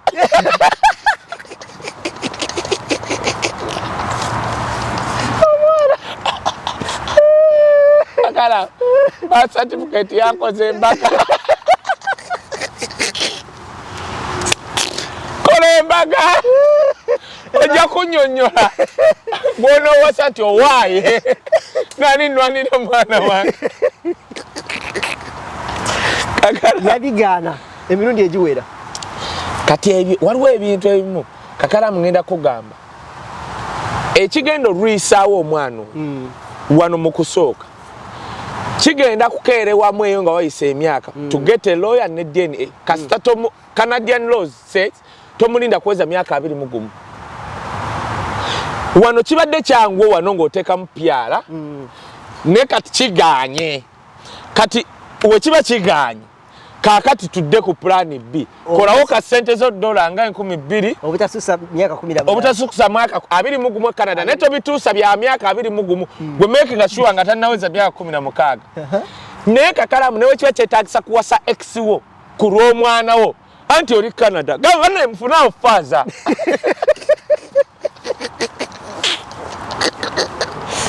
Kakalamu nakuba embaga. Tata ne mugamba tata kyekibula waawo. Kakalamu ku lw'omwana. Kubanga Kakalamu kankubule. The best thing we can do.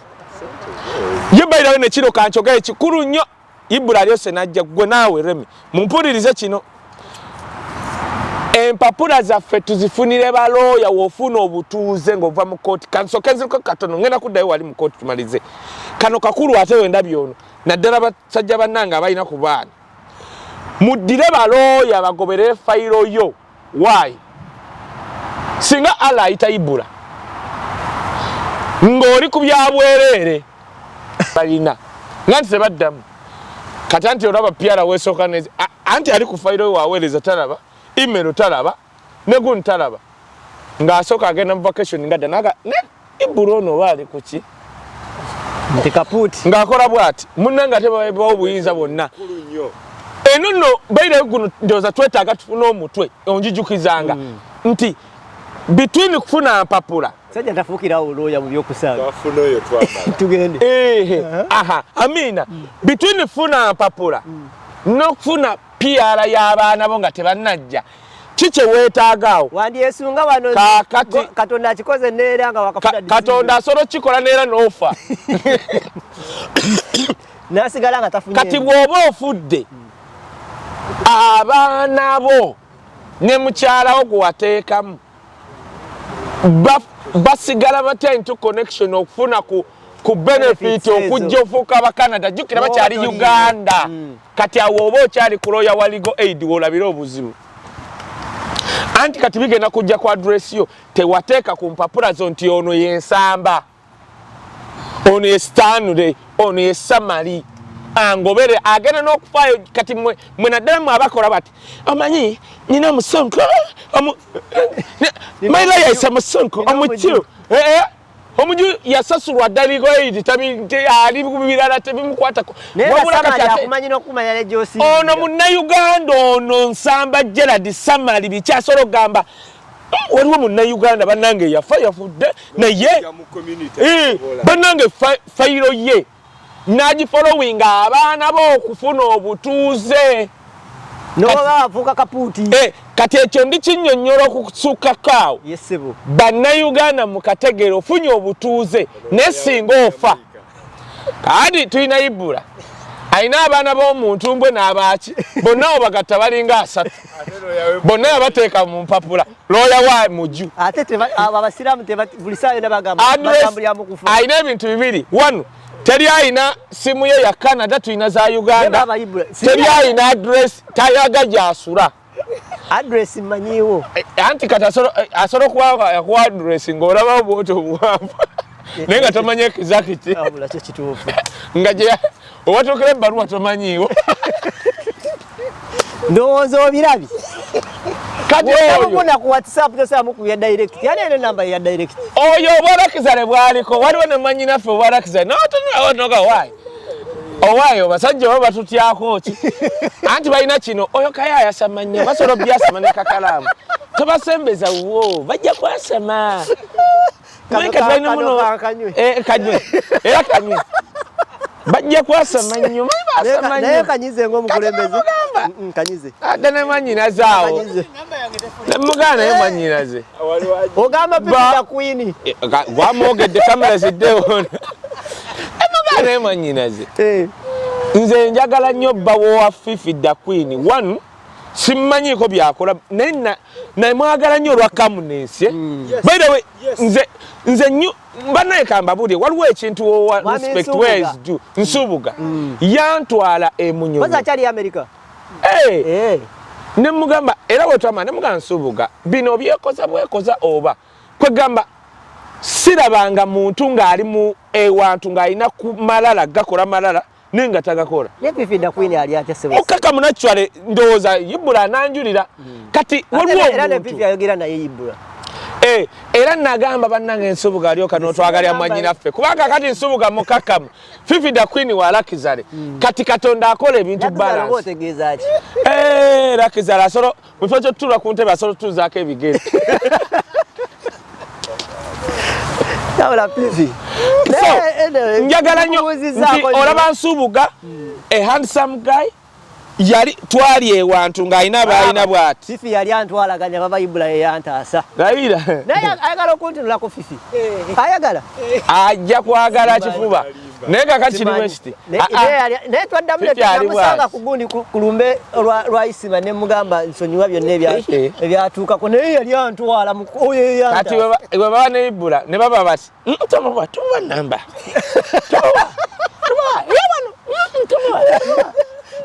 bonono boogera tebetunulira no maaso ono agamba tobawa n'oli bonna baba bati kale kekome wano ndowooza kekome wano olwaleero bonna beegamba era waliwo nange lumu enaga naye ano gayi oba enamba ya Uganda ngibulokingi bwe baba bava ewantu bayita mmanju emmotoka bagipaakinga mu kkoona tebagiraba naye bayita bubi naye baba Ibula tomuwayiriza gundi kampani gyenkugamba gyabeera naye yeeyo ogitegedde kati n'obagamba mwawule abanaku kuffe kati twasama nnyo abana kakalamu basama nnyo balina gwe bafuna gwetulya ku kamera oyo yani naye alabika okwasama tatabasembere Ibula obakola otya obeeramu otya munange nzija time gyenkwata neŋŋenda naye bannange ate leero sebo wa musajja asazewako reality show abantu batuzagire nogane olaba tasobola nagamba mbu agikweko kati yafuuka ngaza era asobola okugamba omanyi kyagenda tukola nze nali ekanada emyaka egi nayo kakalamu nga nyumye naye na namba yange oyo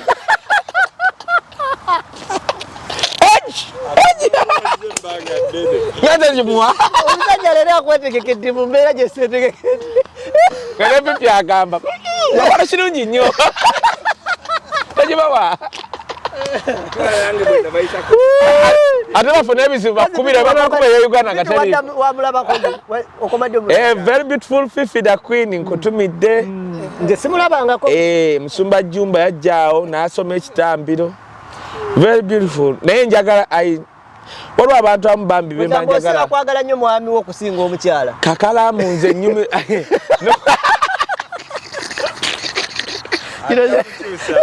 Kyobala abantu bagala tusembeza ndowooza wuye ebigambo byenjogedde omukyala akimala nada okubira mwami Nsubuga yesebo na muganda wange olyotya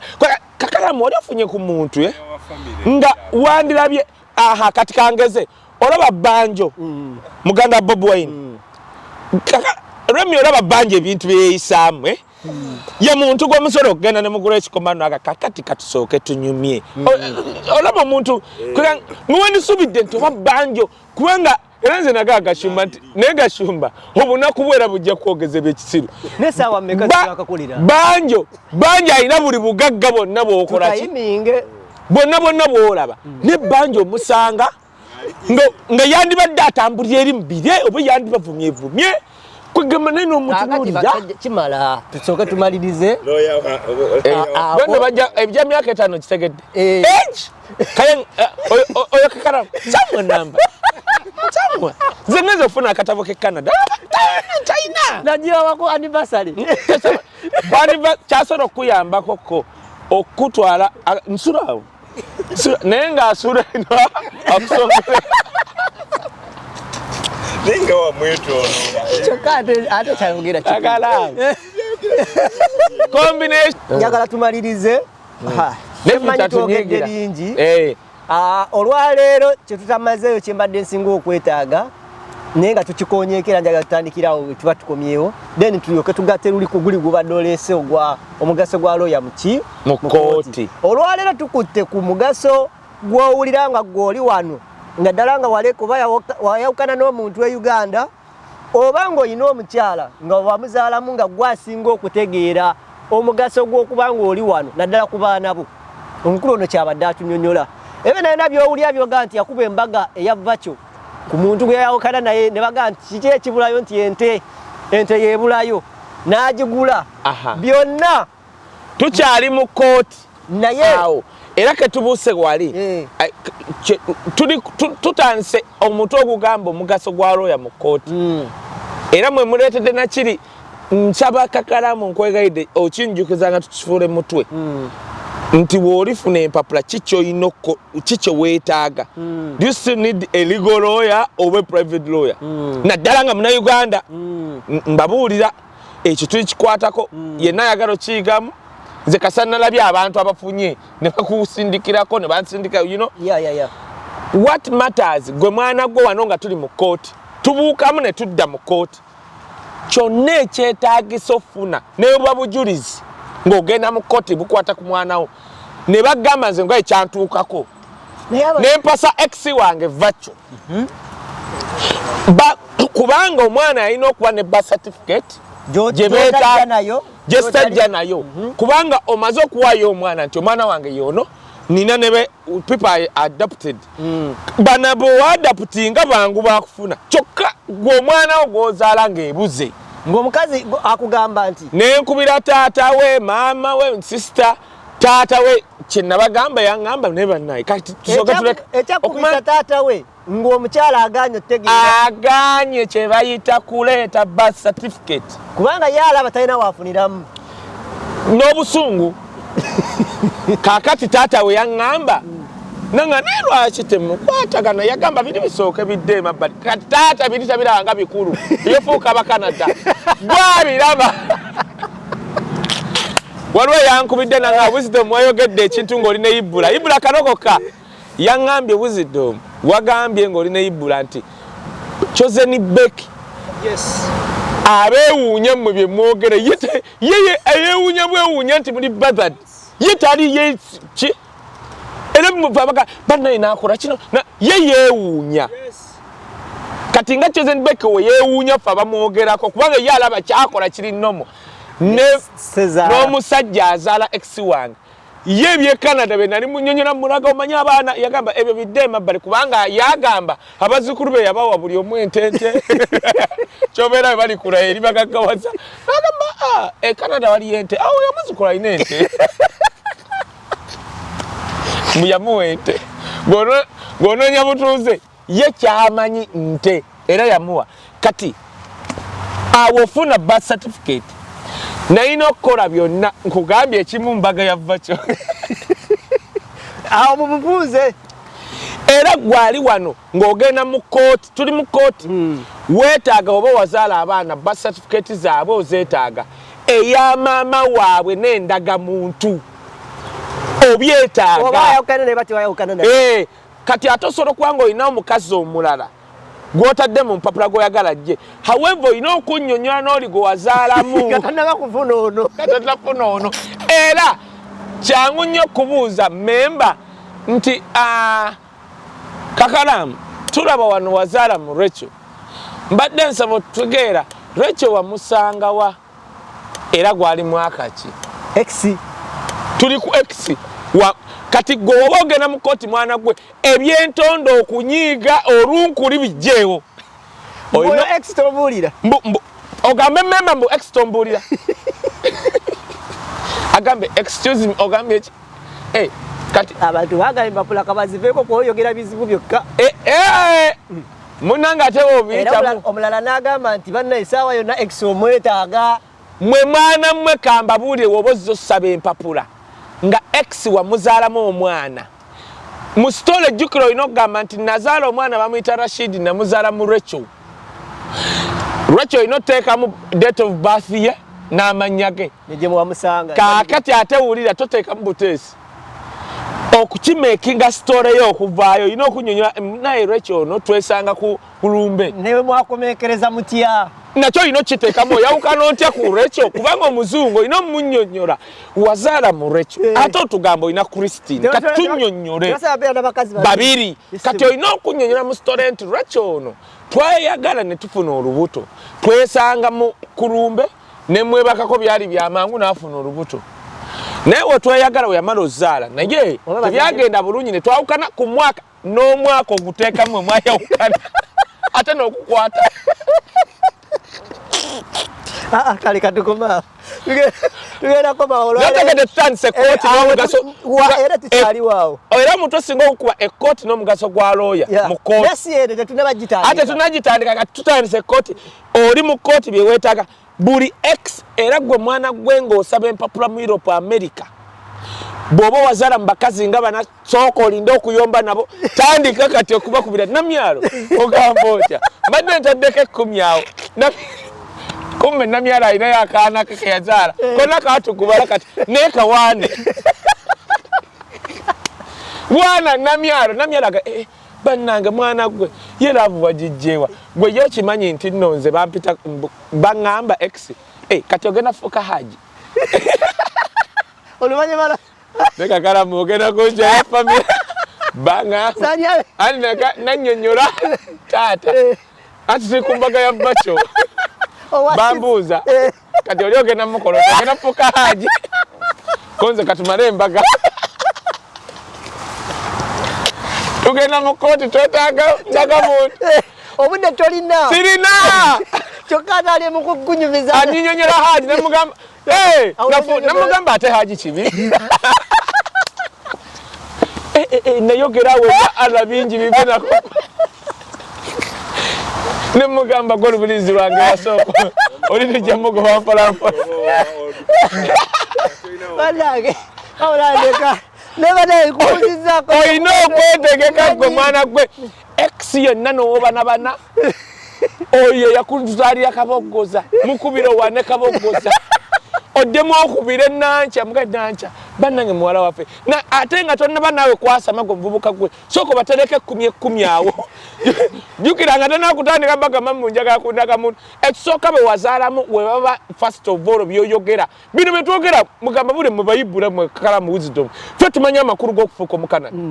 because we are establishing we are breaking a generational curse oba nkinyonyodde bulungi 100%. Ekikolima ekiri generation kati ali awo we center asoro gamba mbu wisdom era mwali banako nze kaye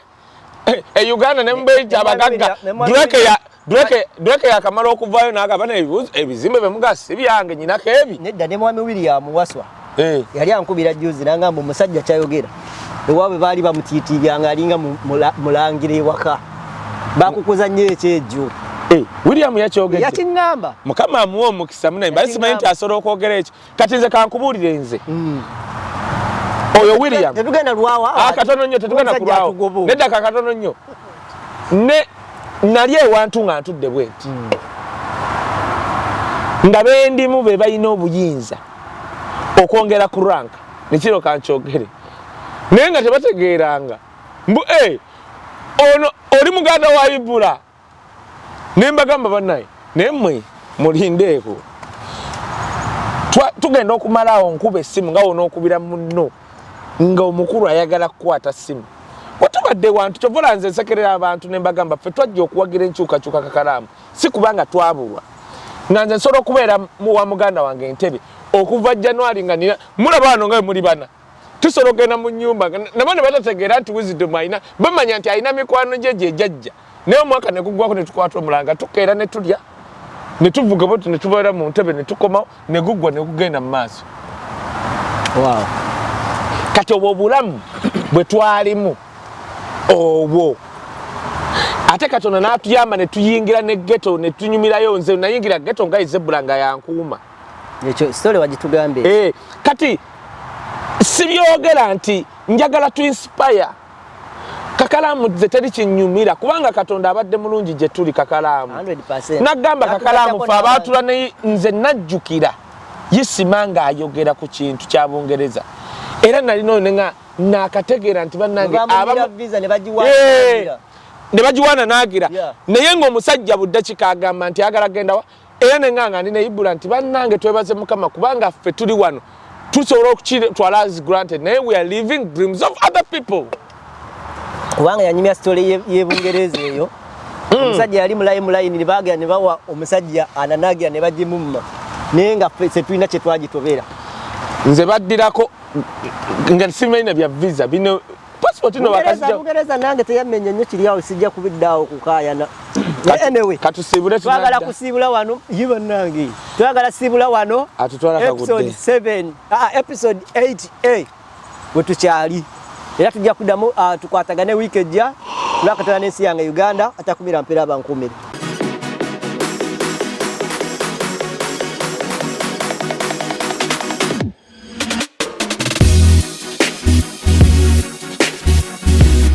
The Answer Channel, a solution to every situation.